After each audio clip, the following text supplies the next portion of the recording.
Moving on to the last ROS talk of ROS India 2023.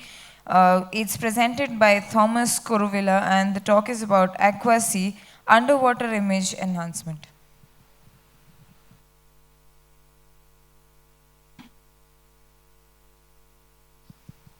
Also, just a quick announcement, people. The folks who had addressed us for the lightning talk, can we quickly meet for a minute outside the main door? Thank you.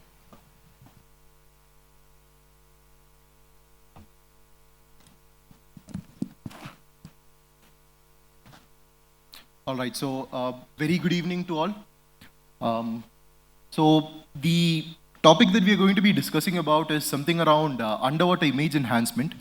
And it's going to be an integrated solution between ROS, OpenCV, and some enhancement pipelines that we have proposed, and a set of rules that can essentially get any of your enhancement pipelines into the system. Sort of building out a plug-and-play approach to getting your underwater images set.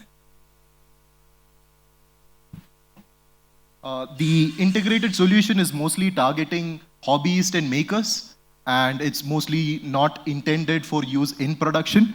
And I think you might be getting more clarity on the motivations that I have behind this.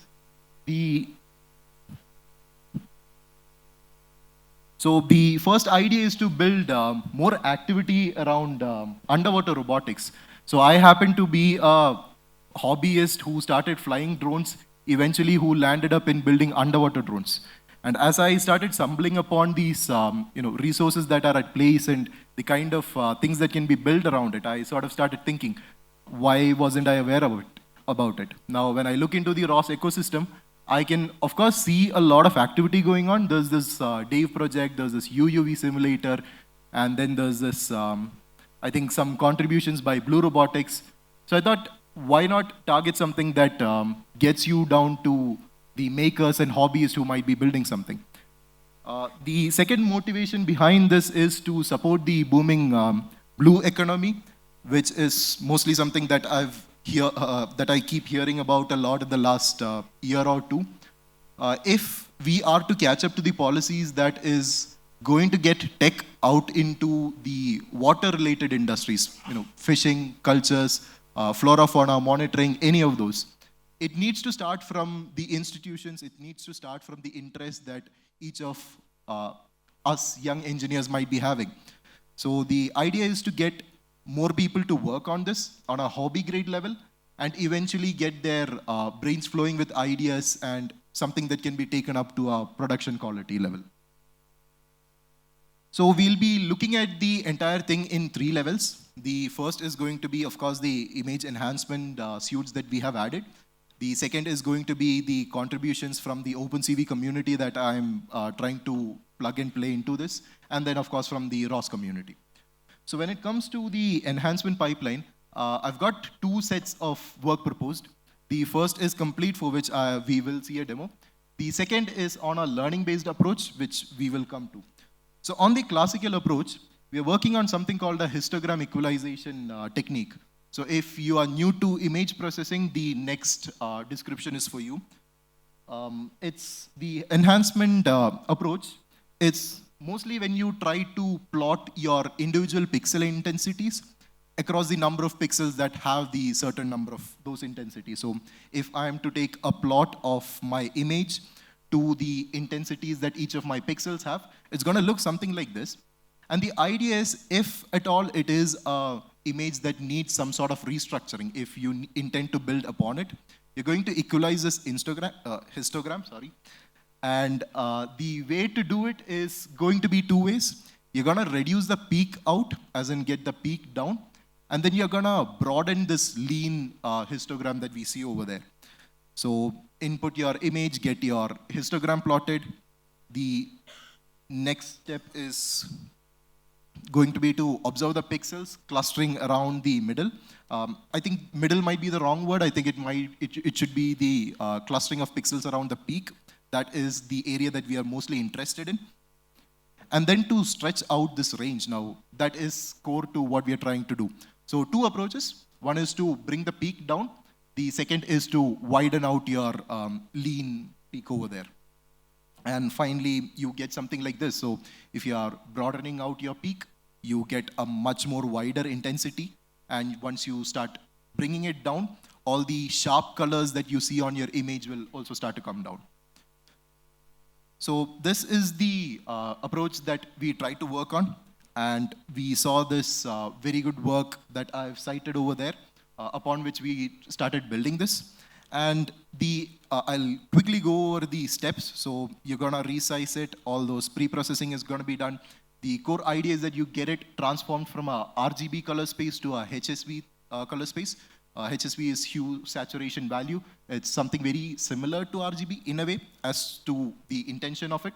The difference is that if you're thinking of RGB in terms of the matrix and the different channels that needs to support an image, HSV can be thought of maybe like a cone where you have the broader end having all those arcs representing all the colors. And as you go down the length, as you reach the tip of it, that is where the intensities are going to come up. So eventually all your colors are going to get transformed out to a simple black pixel, a black color. So it's going to streamline down, essentially giving you a conical shape. And that is the space that we intend to work in. The benefit is that rebuilding becomes much, much more easier. Again, considering the underwater segment, which has hues of green and blue much more in, as you get an image, you'll see that it has much more hues of green and blue, which becomes 90% of the work that needs to be done.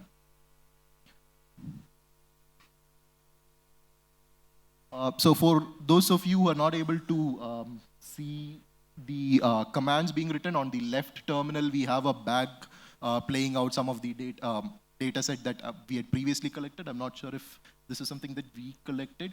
The right runs the node that is going to get our histogram equalization approach done. So the input video stream that I have is a 240 pixel stream that I was getting. I think at 45 or 50 FPS, I think 45 FPS. And we are able to retain out almost to 85, 86% of the frame rates that we are getting it in.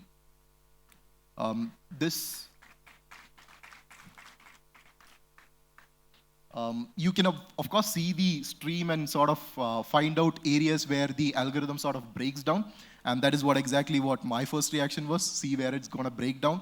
And the idea was that some of the colors are getting attenuated much more than what it should be, as to what we usually observe. So we sort of went into an iterative phase of trying to brainstorm what might be a better approach. And we kind of made a few observations, which was that as you keep going down your depths, you're going to change your approach depending on the change in the sort of image that you might be getting it. Now, if you're looking at a classical approach, it might be difficult to accommodate all sorts of possibilities, all sorts of permutations that you might be getting the problem in. So we thought, let's move into a learning-based approach and see what can be done there. Now, this is the work in progress. So I'm going to be sharing out the questions with which I started as I went into this journey, which is,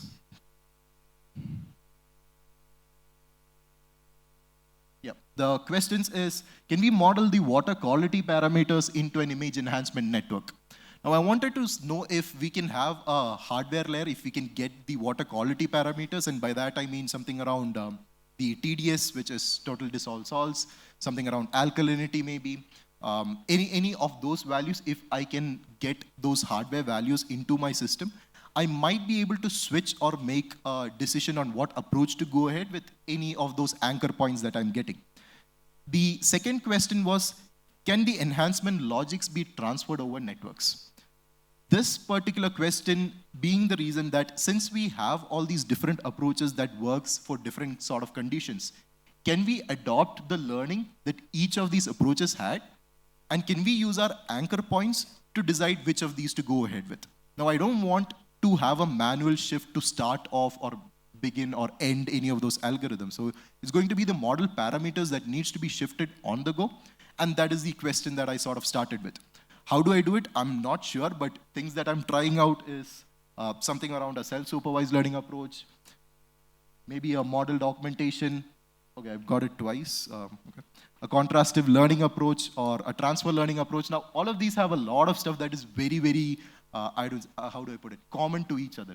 So the idea is that If I have a network, if I have a set of images that I've collected over some time, if I'm able to pass it through individually all those algorithms that I wanted to, and if I'm able to collect the output, I feed in my input and output, tell the network that these are the same image, these has some augmentation based out of it, learn the augmentation with a similarity function that says the input and the output is same. That is essentially the logic where I'm starting off from. Now I'll keep you updated on where I go ahead with this. I hope I get to the conclusion of it. Now I'll quickly go over the set of ROS infrastructure and the OpenCV parts that I've used, which is on the OpenCV side, I've been using the CV bridge, which is to transform between the ROS message types and the OpenCV matrix way that it deals images in. Sort of the transfer that I'm trying to do, the sensor images and the image message type. And the code is something that I don't want to be doing, specifically because I don't want to have the capture happening along with my enhancement suite. I want it to happen on a separate scale. The idea is just to provide you with abstraction, so any sort of plug and play becomes much, much more flexible there. Pre-processing using the calibration and image packages, you might be very familiar with what each of those does, so not going into the details of it.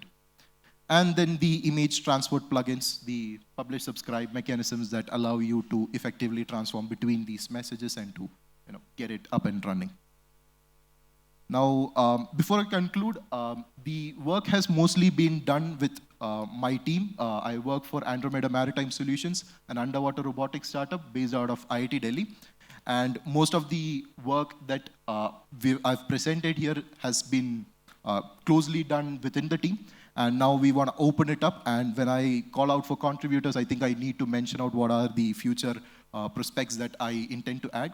The first is, of course, going to be to complete the learning-based approach, and then to go public with the ROS 1 implementation of the package, transform it to ROS 2, and then to build on top of it to take it up to a production level. If I can build in any sort of analytics, any sort of detection, again, we have something of an enhancement, or the pre-processing side is of course done. So can something be built over it? That is the generic roadmap that I see going ahead. And yes, I think that's where I leave you with. Thank you.